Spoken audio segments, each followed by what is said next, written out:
Hey guys, welcome back to HelpClick. In this video, I'll be showing you or discussing with you Navy Federal Flagship credit card review. But first, check a special offer in the description. So let's get started. So if you have access to the Navy Federal Credit Union membership through military ties here, well, a veteran family member or DoD status, their Visa Signature Flagship Rewards card is an absolute sleeper of a credit card.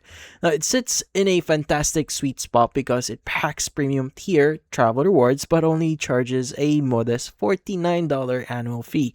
Now, the biggest headline here is the heavy hitting reward structure. Now, you earn an unlimited 3 points per dollar spent on travel. Now, and Navy Federal defines travel incredibly broadly here. It obviously covers flights and hotels here, but it also includes daily commutes, ride shares, ferries, parking, tolls, and even amusement parks or museums. Now, for everything else outside of travel, you get a flat 2 points per dollar, making it a great everyday card. Now, the welcome bonus for mid 2026 as of right now is also especially lucrative. So, handing you around like 35,000 points worth $350.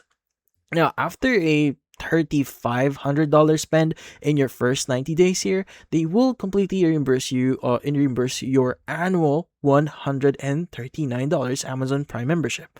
Now, to solidify its travel status here, the card gives you up to $120 statement credit for TSA pre-check or global entry, charges zero foreign transaction fees, and features a low ongoing interest rate capped at a maximum of 18% because it's a credit union.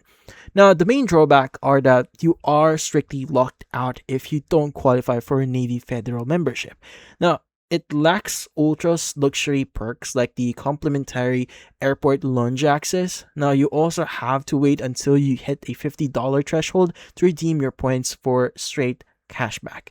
Now, ultimately here, if you can get into Navy Federal, this card is an absolute no-brainer. Now, Amazon Prime credit alone completely wipes out the annual fee, making it an incredibly low-risk way to lock down a flat 2% baseline card with massive travel upside. But that's about it. So, if you found this video, hit the like and subscribe button and watch our next video.